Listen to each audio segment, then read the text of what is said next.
안녕하세요. 34회 시험을 보신 수험생 여러분 고생하셨고요. 또 35회 시험을 준비하는 수험생 여러분은 이 내용을 한번 잘 보시고 34회 문제는 33회보다 조금 난이도 면에서는 비슷한데 약간의 대동소이하지만 약간 비중은 좀 낮았다. 그래도 4문제 정도는 아예 손을 대기가 어렵다. 그런 정도로 난이도 면에서는 작년 33회와 비슷한 내용으로 높게 출제가 된 부분입니다. 자, 그러면 하나씩 점검을 해 봅니다. 자, 25번부터 갑니다. 조세 총론은 2문제가 출제되는데 조세 총론은 전반적으로 이해하기가 힘들어요. 광범위하니까. 그래서 시간을 많이 투자할 수 있는 부분은 아니지만 한번 보죠. 국세기본법에 국세의 제척기간, 과세권자가 과세권을 행사할 수 있는 법적 기간, 제척기간이죠. 그 기간에 관한 설명으로 옳은 것, 납세자가 조세법 처벌법에 따라서 사기나 그 밖의 부정한 행위로 세금을 포탈했어요. 이때 상속세, 증여세는 제척기간이 15년이에요. 그런데 상속세, 증여세를 제외한 기타 국세나 나머지 지방세는 사기 그러면 15년이 아니라 10년이에요. 10년. 그래서 이거 틀렸고요.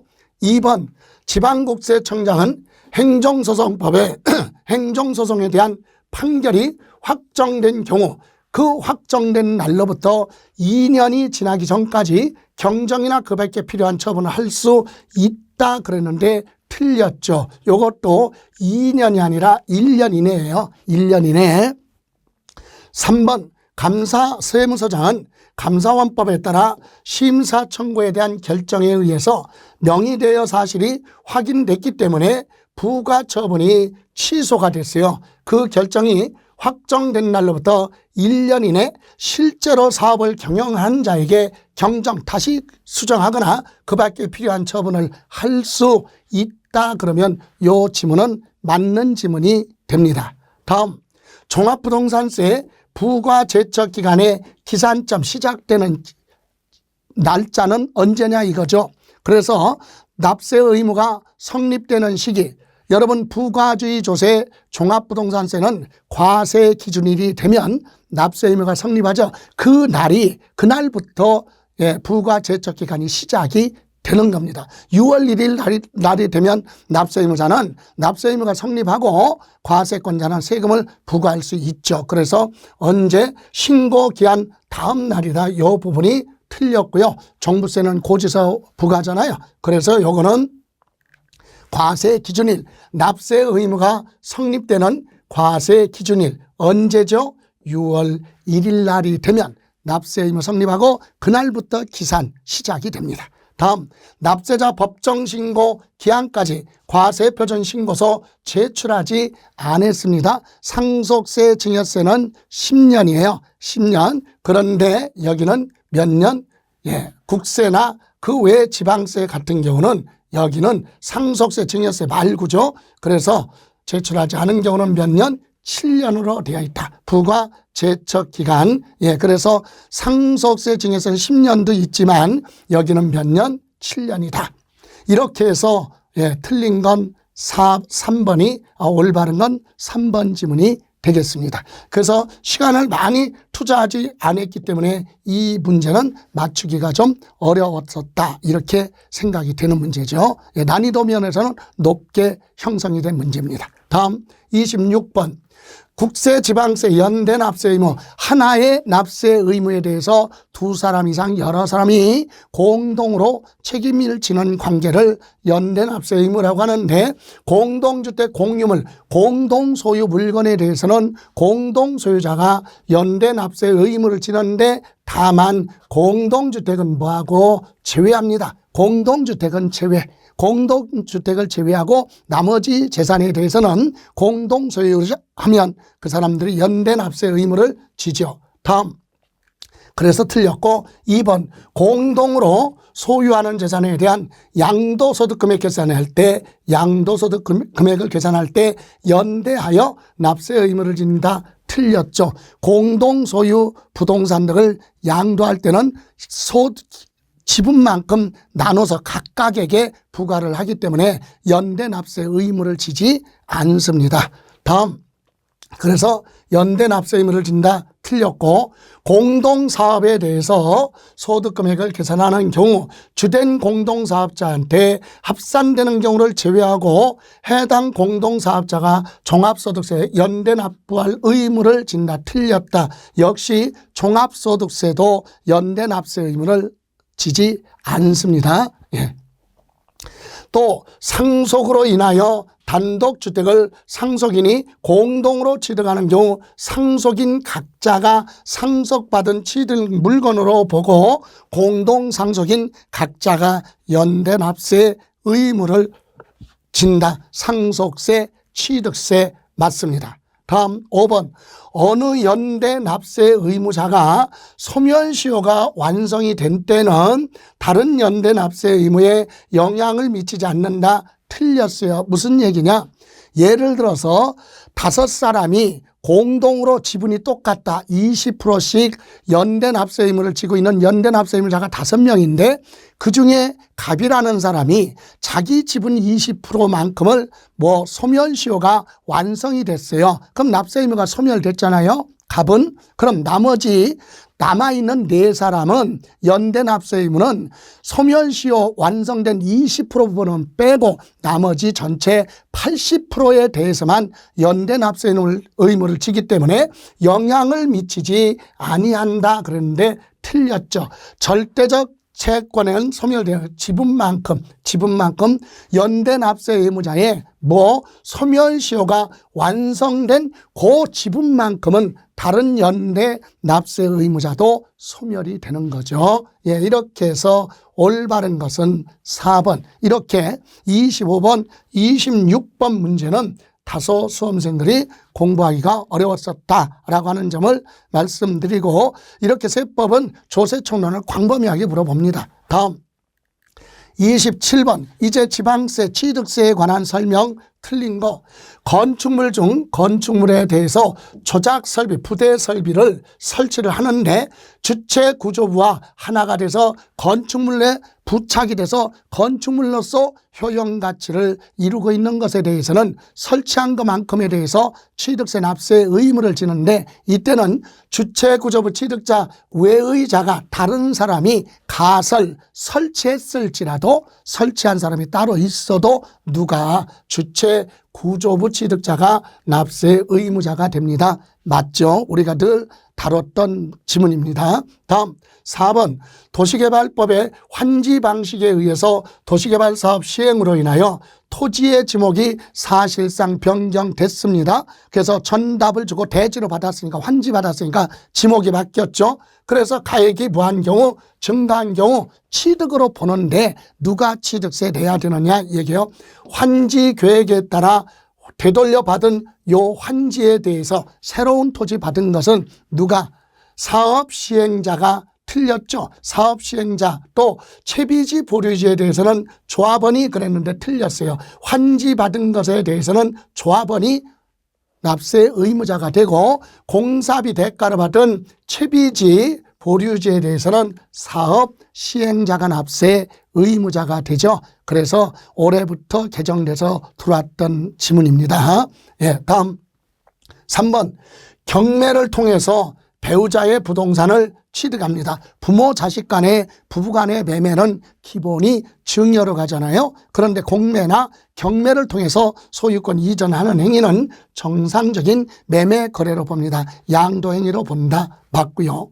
형제 자매 부모 자식 간의 부담부 증여는, 부모 자식 간의 또는 부부 간의 부담부 증여는 국가에 관련된 채무로서 명백하게 입증됐을 때만 부담부 증여를 인정하죠. 그러나 관계가 배우자, 직계, 조미속이 아닌 특수관계인한테 부담부 증여는 전체 재산 중에 채무 부분은 유상거래로 보는 겁니다. 그래서 부담부 증여, 증여자의 채무를 인수하는 부담부 증여가 딱 나오면 이때는 무슨 부분이라고 그랬죠?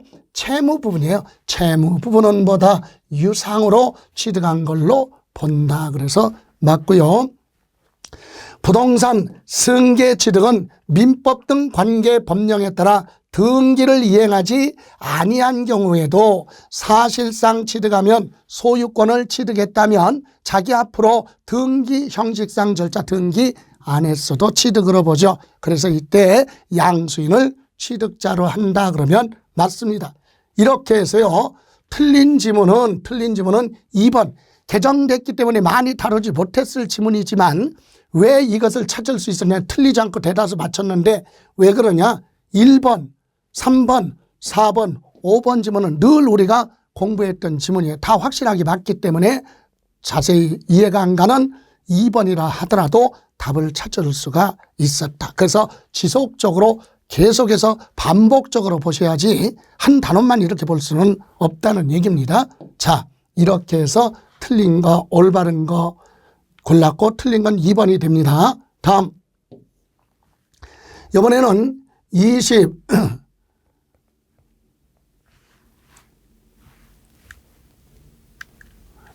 28번이죠. 28번. 지방세 기본법령, 지방세 법령상 취득세 납세 의무에 대한 설명 그랬어요. 이때 납세 의무가 성립되는 시기는 언제 납세 의무가 성립하느냐? 취득하는 때예요. 그러면 성립에 관한 설명 얘기는 취득세 납세 의무 성립 시기 언제 취득한 걸로 보느냐? 취득 시기를 물어보는 거죠. 자, 그럼 상속받아서 취득하는 경우는 상속 개시일이 취득일이죠. 이날이 되면 납세 의무가 성립한다. 맞습니다.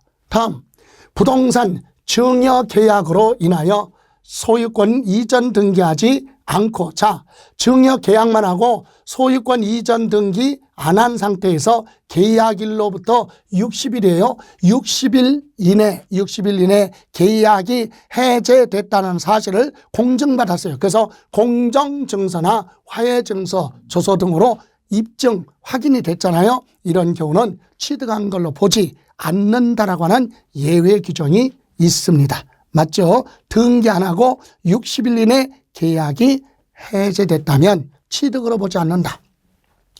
유상승계 취득은 사실상 잔금지급일 취득입니다. 이날이 취득식이에요. 근데 사실상 잔금지급일이 확인되지 않았다면 계약서상 잔금지급일로 가는데 여기는 지금 뭐라고 그래요? 확인할 수 있는 때는 사실상 잔금지급일 취득식이다. 맞습니다. 다음 4번. 민법에 따라서 이혼하면서 재산분할로 소유권 이전하는 행위에 대해서는 자기 앞으로 등기 등록한 날 뭐한 걸로 취득한 걸로 보겠다. 점유 시효 취득과 또는 재산분할로 취득하는 부동산 등은 등기 등록한 날 취득한 걸로 보는 거죠. 맞습니다. 도시 및 주거환경 정비법에 따라 재건축 조합이 재건축 사업을 하면서 조합원으로부터 취득하는 넘겨받은 토지 중에서 조합원한테 귀속 되돌려주지 않는 그런 토지는 사업 시행자 입장에서는 누가 언제 취득한 걸로 보느냐? 소유권 이전해가라 고시가 되면 여기는 준공 인가 고시일 그랬는데 틀렸죠. 그래서 우리 법률에 따라 재건축 조합은 소유권 이전해 가라 이렇게 고시가 되면 그 다음 날 등기를 하죠. 그래서 소유권 이전 고시일 다음 날 취득한 걸로 본다. 그래서 5번이 잘못됐고요. 이 문제 역시도 1번, 2번, 3번, 4번은 늘 우리가 많이 다뤘던 지문이에요. 그래서 틀리기 어려운 문제죠. 이거 다 맞으니까 요거 잘 이해가 안 가더라도 답을 찾을 수가 있었다. 자, 이렇게 해서 취득세 두 문제는 무리 없이 풀 수 있었던 그런 문제고요. 자, 그러면 29번 종합부동산세 법령상 주택의 과세표준 계산에 관한 내용으로 틀린 것 그랬어요. 자, 대통령령이 정하는 1세대 1주택 공동소유 말고 1세대 1주택자에 대해서는 주택의 공시가격 합한 금액에서 얼마 12억을 공제를 하고 거기에 공정시장가액비율을 곱해야 과세 표준이 되는 거 맞습니다.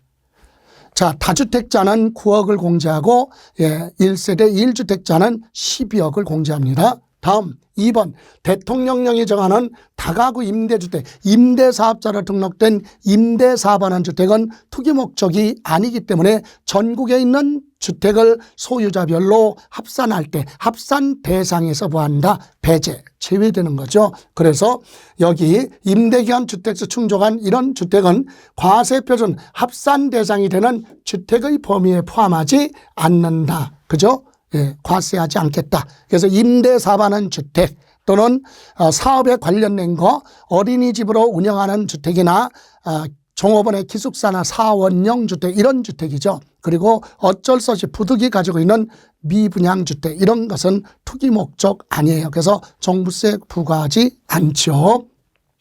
다음 그래서 3번은 2번은 맞고요. 3번 하나의 주택 부수 토지를 제외하고 다른 주택에 부속된 토지를 함께 소유하고 있다면 다른 주택에 토지만 소유하고 있는 건 주택이 아니잖아요. 그러니까 이 사람은 1세대 1주택자로 본다 그러면 맞습니다. 예. 다음 혼인으로 인하여 1세대 2주택이 된 경우 납세 의무자가 해당 연도 9월 16일부터 9월 30일까지 세무서장한테 합산 배제 신청을 하면 1세대 1주택자로 본다. 요건 틀렸죠. 혼인함으로써 1세대 2주택이 되거나 또는 동거 봉양으로 1세대 2주택이 된 경우는 별도의 신고 절차가 없어요. 그래도 혼인의 경우는 5년 동안 부모님 동거 봉양은 10년 동안은 각각 세대로 보죠. 그래서 9월 16일부터 9월 30일까지 신고를 하라. 그런 규정은 없다. 신고 여부에 관계없이 혼인한 날로부터 몇 년, 5년 동안은 주택 또는 토지 소유한 자와 혼인한 자별로 각각이에요. 각각 1세대 1주택으로 각각 봐준다. 몇 년, 5년 별도로 신고 여부 없어도. 그죠? 예, 그래서 틀렸고 다음 2주택을 소유하여 1000분의 27 세율이 적용되는 법인이죠. 법인 소유 주택은 2주택이면 1000분의 27, 3주택이면 1000분의 5 이와 같은 비례세율을 적용하는데 이건 법인이죠. 이 주택에 대한 종합부동산세 과세표준은 법인은요. 개인은 1세대 1주택자가 아니라 다주택자만 9억을 공제하고 1세대 1주택자는 12억을 공제했잖아요. 그런데 법인 소유 주택은 공제값에 0을 공제하는 거니까 공제하는 게 없다. 그래서 0원을 공제한 금액에 공제하는 금액이 없죠. 그건 전체 금액이란 얘기죠. 거기다가 공정시장 가액비율을 곱한 것을 과세 표준으로 보겠다라고 하는 내용이죠. 이렇게 해서 역시 틀린 것도 몇 번? 4번. 그래서 우리 지속적으로 쭉 공부하셨다면 그리 어렵게 볼 수 있는 문제는 아닌데 종부세 많이 다루지 않았던 분들은 혼동할 수 있었던 부분이죠. 예. 자, 그럼 이번에는 30번 종합부동산세 한 문제인데 두 문제가 출제됐습니다. 자, 종합부동산세 관할세무서장은 납부해야 될 종합부동산세액을 계산을 해서 12월 1일부터 12월 15일까지 부가징수 맞습니다. 고지서 발부. 다음 2번 종합부동산세 신고 납부 방식으로 납부하고자 하는 납세 의무자는 원래는 고지서 나오는 부가주의가 원칙인데 납세자가 선택을 하면 신고 납부가 가능하죠. 이때 과세표준과 세액을 세무서장이 결정하기 전인 해당 연도 12월 16일부터 11월 30일까지 세무서장한테 신고하라. 틀렸습니다. 어디서 틀렸느냐? 이것이 틀렸죠. 신고 납부로 하겠다 그러면 납세 의무자는 해당 연도 12월 1일부터 12월 15일까지 세무서장한테 보아라. 과세표준과 세액을 신고하고 납부하도록 되어 있죠. 그래서 틀렸고 3번 관할 세무서장은 종합부동산세 납부할 세액이 250만 원을 초과하잖아요. 그럼 기한 경과한 날로부터 6개월까지, 재산세는 2개월, 종부세는 6개월까지 분할 납부할 수 있다. 맞을 수 있는 지문이고요. 다음, 관할 세무서장은 납세 의무자가 과세 기준일 현재 1세대 1주택자가 아닌 경우 주택분 종합부동산세 납부 유예를 허가할 수 없다 하면 요거 맞습니다. 이것도 올해 개정돼서 4월 달에 개정돼서 들어온 내용이죠. 1세대 1주택 소유자의 60세 이상이거나 5년 이상 보유하고 있는 자의 주택에 대한 재산세나 종부세에 대해서는 납부 유예 제도가 있다. 그래서 납부기한 만료 3일 전까지 유예 신청이 들어오면 유예할 수 있고, 이때 조금 더 들어가면 담보를 제공하도록 되어 있죠. 그래서 1세대 1주택자가 아닌 다주택자라면 납부 유예할 수 없어, 신청할 수 없어. 1세대 1주택자에 한해서만이에요. 한해서만. 맞습니다. 5번, 관할 세무서장은 주택분 종합부동산세 납부가 유예된 납세 의무자가 해당 주택을 타인에게 양도를 하거나 그래서 없어지거나 또는 증여를 했다, 이런 경우는 납부 유예를 바로 취소할 수 있습니다.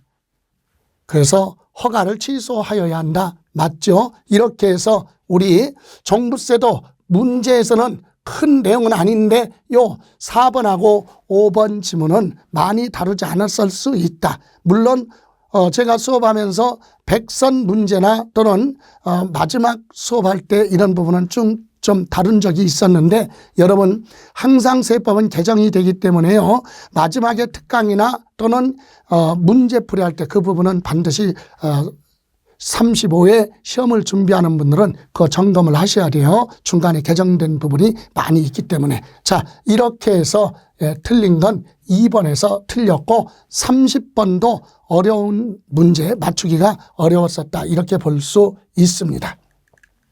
자, 31번, 재산세 표준세율에 관한 설명 틀린 거. 단 지방세 관계법상 감면이나 특례는 고려하지 않는다. 그럼 법령에서 정하는 무슨 선박? 고급 선박. 여러분 재산세 사치성 재산인 고급 선박은 1000분의 50이고 그 외에 사치성 재산 고급 선박이 아닌 고급 오락장이나 또는 해원제 골프장 건축물 사치성은 우리 부동산 1000분의 얼마 40 이렇게 되어 있어요. 그래서 고급 선박의 표준세율이 고급 오락장 건축물 표준세율보다 뭐하다? 높다. 맞잖아요. 1000분의 50이니까 5%.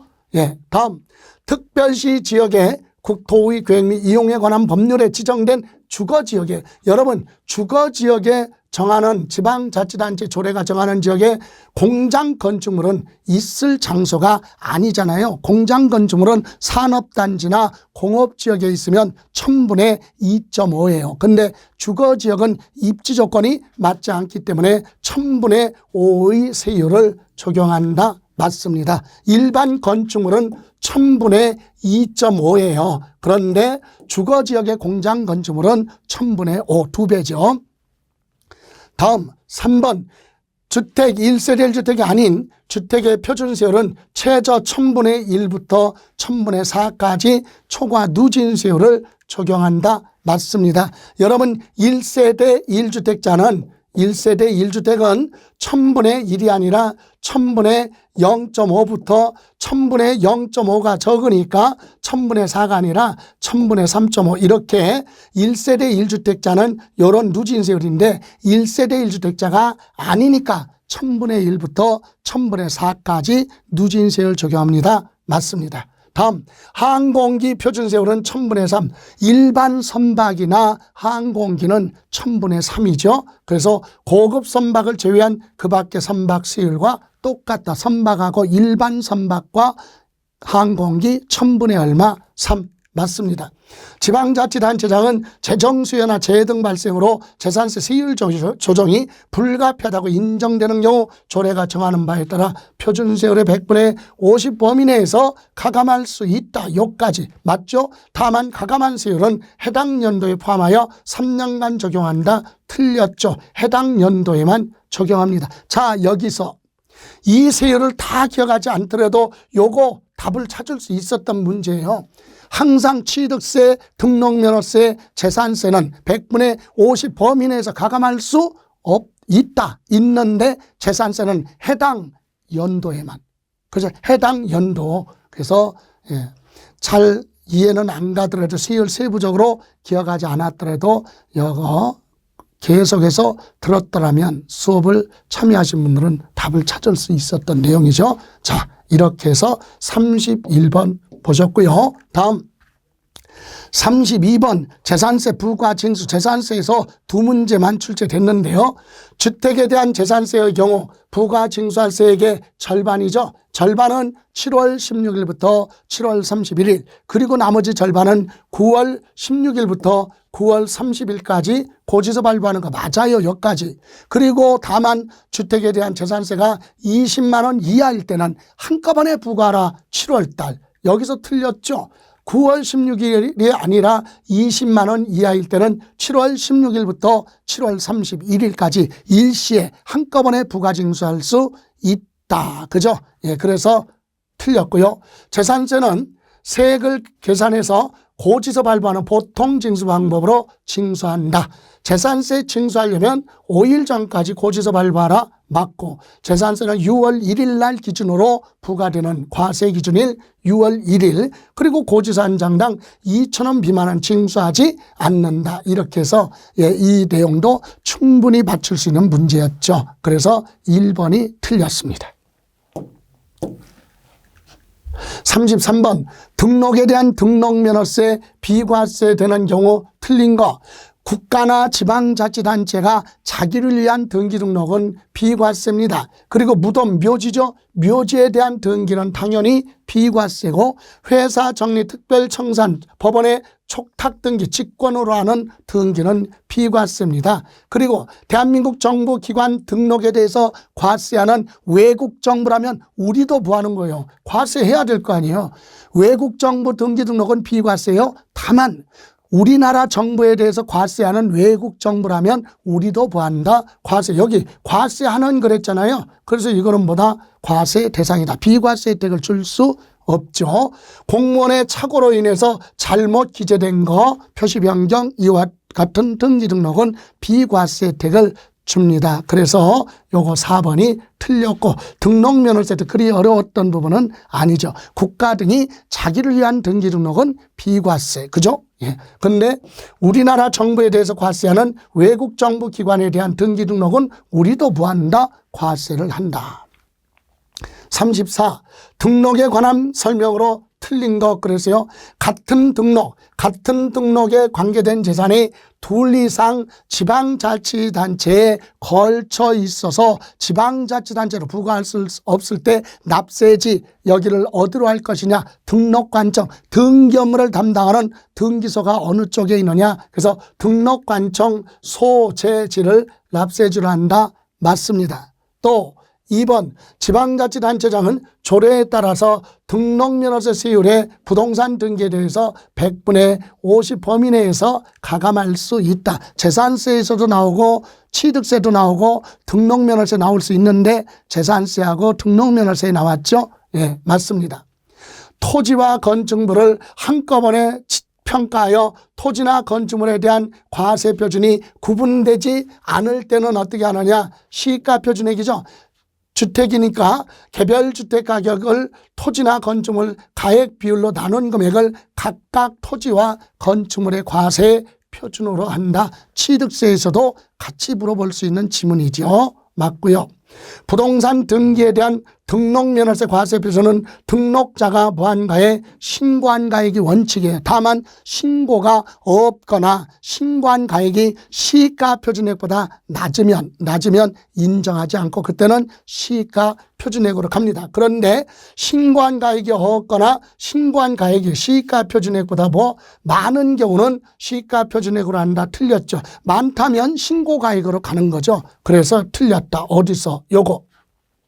시가 표준액보다 적은 경우 시가 표준액으로 가는 거고 시가 표준액보다 높은 가격으로 신고했으면 신고한 가액 그게 과세 표준이 되는 거죠. 다음 5번 채권자 대위자, 법원의 판결에 의해서 대신 등기하는 사람, 채권자, 대위자는 등록면허세 또는 뭐 취득세 똑같아요. 취득세가 됐던 등록면허세가 됐던 대신 신고 납부할 수 있다. 그죠? 예, 이렇게 해서 맞습니다. 등록면허세 같은 경우도 예, 특별히 어렵거나 그렇진 않은데 그래서 틀린 부분은 4번이 됩니다.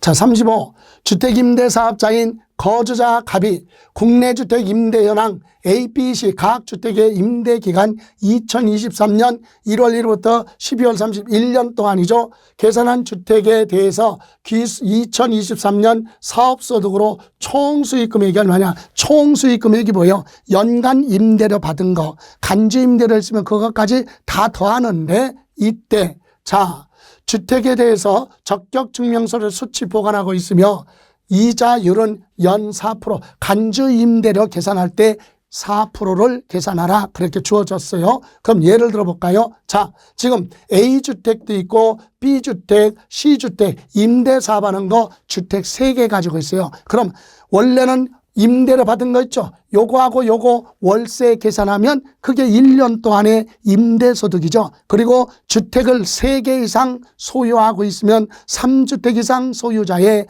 보증금 합계가 3억을 초과하면 임대료 말고 별도로 간주 임대료 보증금에 대한 이자 계산해서 월세 받은 걸로 본다. 그게 간주 임대료 계산인데 이때 3주택이면 3주택 소유자인데 이때 요 B 소형주택 40제곱미터 이하고 기준시가가 얼마? 2억 원 이하. 요 소형주택은 주택수 계산에 빼라. 주택수에서 제외돼요. 그럼 얘는 주택을 3개 가지고 있어도 주택은 2주택 소유자다. 그죠? 왜? 소형주택 요거는 주택수에서 뭐하니까 제외. B주택은 빼라 이거예요. 그러면 주택 2개니까 3주택 소유자가 아니니까 간주임대로 계산하지 않고 월세만 계산하면 되겠죠. 자, 그래서 한번 보실까요? 정리. 이렇게 정리하면 됩니다. 첫 번째 간주임대료 계산은요. 3주택 이상 소유자의 보증금 합계가 3주택이고 3억 원 초과할 때 간주임대료 계산을 합니다.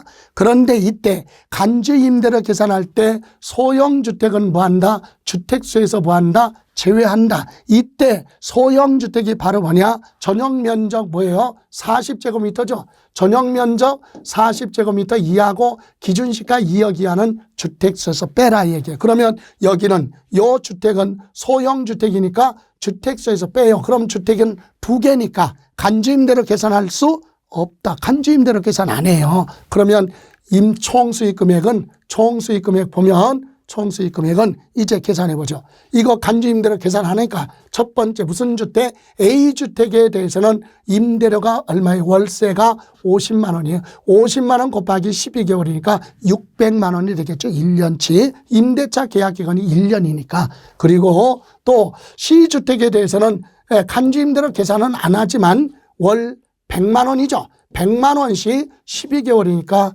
1200만 원. 그래서 총 수익금액은 1800만 원이 됩니다. 답은 3번이 되죠. 여기서는 간주임대로 계산을 안 한다는 사실이에요. 3주택 이상 소유자인데 소형주택은 제외되니까 소형주택 빼라. 그럼 주택이 몇 개야? 2개니까 2주택 소유자는 간주임대로 계산 안 한다. 그럼 월세 받은 것만 계산하라. 그게 총 수익금액이 되는 겁니다. 그죠? 예. 그래서 이 문제는 계산 문제이기 때문에 어렵고, 그죠? 예. 틀릴 수 있는 문제다. 36번 양도독세 양도 및 취득시기에 관한 설명으로 틀린 거.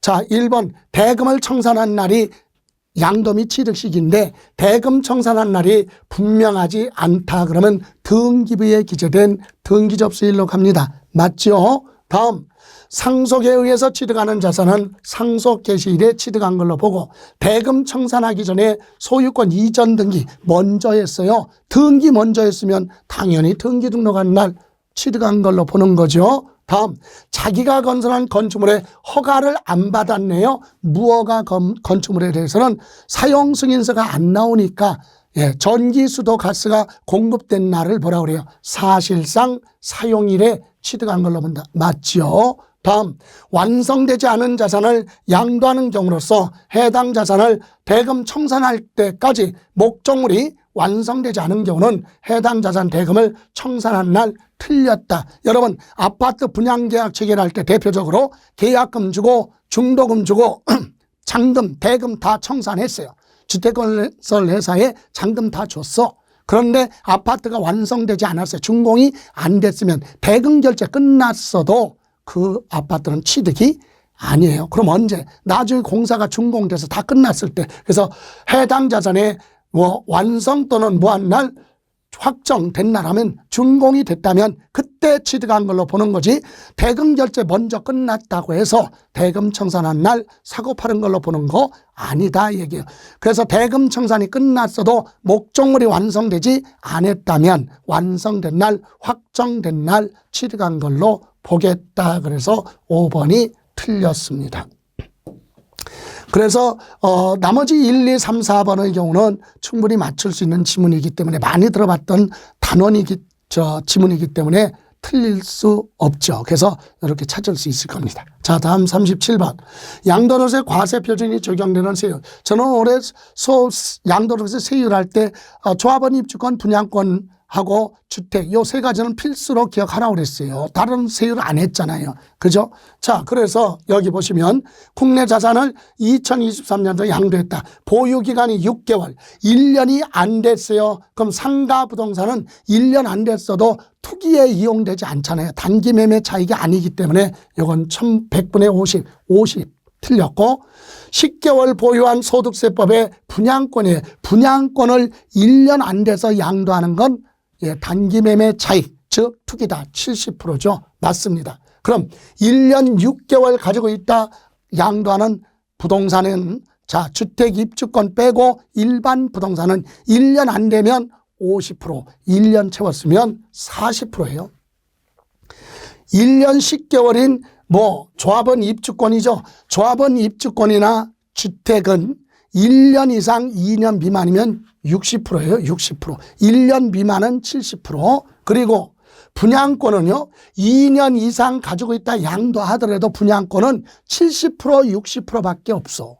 그래서 분양권을 가지고 있다 양도했다는 얘기는 처음부터 입주할 의사가 없었는데 샀다? 그럼 투기다. 그래서 요거 몇 프로? 6에서 45% 그랬는데, 요거 틀렸죠? 예, 요게 아니라 2년 6개월이잖아요. 2년 이상 했어도 요거는 분양권이니까 요거는 몇 프로? 60%다. 분양권은 60%, 70%밖에 없어요. 그래서 올바른 건 몇 번? 2번이 되는 거죠. 2번. 요게 아니라 6에서 조합원 분양권은요. 1년 미만이면 70%, 1년 이상이면 2년이든 3년이든 간에 60%로 적용하는 거지 6에서 45 적용하지 않습니다. 그래서 틀린 건 몇 번, 올바른 건 2번이 되고요. 자, 다음 38번 소득세법상 양도득세 과세 대상 모두 몇 개인가 그랬어요. 자, 전세권 과세 대상 맞죠? 임차권은 반드시 부한 거 등기된 것만, 등기 안 된 거잖아요. 과세 대상 아니고 사업에 사용하는 토지 건물하면 부동산과 함께 양도하는 영업권은 과세 대상이에요. 그런데 부동산과 함께 양도, 여기만 보고 판단하면 안 되지. 양도를 했는데도 불구하고 별도로 평가해서 이주권 가액을 별도로 부동산과 따로 별도로 평가했다는 얘기는 구분했다는 얘기죠. 그런 경우 구분해서 신고하면, 같이 양도하더라도 구분해서 따로따로 신고하는 경우는 과세 대상이 아니다. 이렇게 해서 과세 대상 올바른 것은 2개죠. 그래서 답은 3번이 되겠습니다. 자, 39번 양도소득 비과세에 대한 설명으로 틀린 거. 예. 파산 선고 처분으로 인해서 발생하는 소득은 비과세입니다. 맞아요. 또 지적 재조사에 관한 특별법에 따라 경계를 확정하면서 측량을 다시 하면서 내 토지의 일부가 감소돼서 도로 등으로 편입이 됐어요. 그래서 내 면적이 감소됐고 국가로부터 돈을 받았다. 그게 조정금이죠. 그러나 그건 비과세 혜택을 주겠다. 조정금 받은 건 비과세요. 다음, 건설 사업자가 도시개발 사업에 공사비 대가로 받은 채비지를 준공공사 되기 전에, 공사가 준공되기 전에 그걸 뭐 했어요? 양도를 했다. 공사비 대가로 받은 요 토지를 환지처분 공고가 나기 전에 매매를 했으면 내 앞으로 등기를 못하고 팔잖아요. 사업이 안 끝났으니까. 그래서 사업 시행자 입장에서는 사업이 종료되기 전에 양도한 건 미등기로 보지 않겠다. 부득이한 사유니까 맞습니다. 도시개발법에 도시개발 사업이 종료되지 않아서 환지받아야 될 토지 있죠.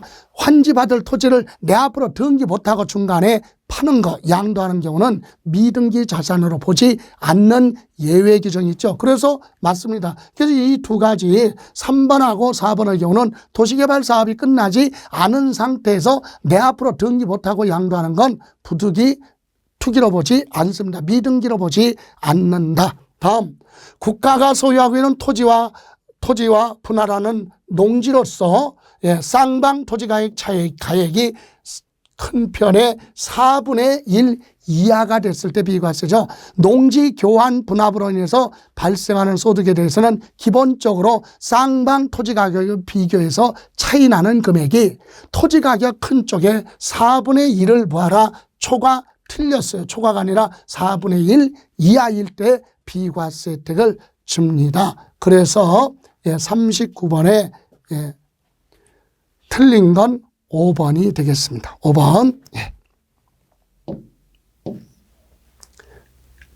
자, 소득세법상 1세대 1주택자 거주자 갑이 2023년 양도한 국내 소재 A주택이죠. 등기됐고 과세 표준은 얼마냐 그랬어요. 2023년 A주택 외에 다른 주택은 없고 나머지는 증빙자료를 수치 보관하고 있다 그랬거든요. 자, 그럼 여기 보실래요? 자, 양도가액, 양도소득세 과세표준 계산하려면 우선 양도차익은요, 양도 실거래 가격이 원칙이니까 요 25억에서 요거 취득가격 얼마죠? 19억 얼마 5천만 원에다가 여기 자본적 지출 실제로 들어간 거 5천만 원 이렇게 해서 빼면 양도차익이 5억 나오는데 1세대 1주택은 이거 다 과세하는 거 아니죠? 그래서 이때는 1세대 1주택 고가주택이잖아요. 그래서 5억 곱하기 이것은 얼마에 팔았을 때죠? 전체 25억에 양도했을 때 발생한 이익이잖아요. 그래서 25억에서 12억까지는 빼고, 왜? 고가주택은 비과세, 고가주택이 아니면 비과세니까 12억을 초과하는 이익에 대해서만 과세를 합니다. 이렇게 해서 고가주택에 대한 양도차익을 계산해서 거기에 장기보유 특별공제 해주죠. 장기보유 특별공제는 1세대 1주택자는 보유기간이 거주기간이 각각 5년 그랬잖아요. 5년이니까 1년에 몇 프로씩 20%씩 각각 40%를 공제해 주겠다 이렇게 나왔어요. 그래서 장기보유 특별공제까지 하면 과세표준 나오는데 이렇게 정리 한번 해봅니다. 첫 번째, 일반 자산의 양도차익은요 25억에서 19억 5천 취득 가격에다가 요거 자본적 지출 합쳐서 필요 경비가 20억이에요. 그러니까 빼니까 양도 차익이 5억이다. 그런데 이게 1세대 1주택 고가주택이잖아요. 고가주택은 별도로 다 과세하면 안 되니까 요 5억이 나왔잖아요. 이 5억 원 곱하기 25억분의 12억을 빼고 25억으로 나누니까 2억 6천만 원이 고가주택에 대한 양도 차익이 됩니다. 그러면 장기보유 특별공제는 고가주택에 대한 양도차익 2억 6천만 원이잖아요. 2억 6천만 원에 보유기간별 5년인데 여기에 몇 프로예요? 4%씩이니까 20% 이렇게 해서 합이 40%죠. 40%를 곱했더니 1억 400만 원이 장기보유 특별공제다. 그러면 소득금액 계산은 어떻게 됩니까? 소득금액은 자 2억 6천만 원 양도차익에서 요거 장기보유 특별공제를 뺐어요. 그랬더니 1억 560만 원이 나오죠. 그런데 이렇게 해서 소득금액 나오면 여기서 양도소득 과세표준은 1억 5,600만 원에서 기본공제 등기됐으니까 250만 원을 빼면 1,535만 원이 나옵니다. 그래서 답은 1번이 되죠. 그래서 어떤 수험생은 시험 보고 나서 전화 왔는데 보니까 저는 이거 계산하는데 골치 아파서 포기했다. 시간도 많이 걸릴 것 같아가지고 그런데 기본공제가 250만 원이니까 끝에 얼마? 50만 원이 나와야 될 거 아니냐. 그래서 1번하고 몇 번? 3번 가지고 고민을 했다는 거예요. 그래서 50% 확률, 그래서 1번으로 갔더니 1번이 맞더라 이거지.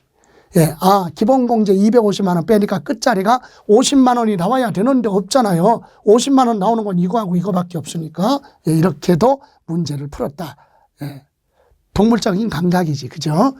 이렇게 해서 우리 34회 시험은요, 작년 33회 시험과 난이도 면에서 비슷하지만 약간은 대동소이하지만 그래도 작년보다는 조금 수월했다 이렇게 볼 수가 있네요. 그래서 어느 한 단원이 아니라 이제는 틀을 깨졌어요. 취득세는 무조건 3문제가 아니라 2문제, 재산세도 3문제 나오던 게 연달아 지금 2문제가 나왔고요. 종부세에서도 한 문제 나오던 것이 2문제 나왔고, 임대소득은 경년제로 나왔었는데 계속 33회, 34회 계속해서 출제가 되고 있죠. 이런 방법으로 35회 시험에서도 유사하게 출제될 것 같으니까 35회를 준비하시는 여러분은 뭐 하나 중요하지 않은 게 없죠. 그래서 꾸준하게 시험 보러 가실 때까지 계속해서 커리큘럼에 따라서 공부하시는 것이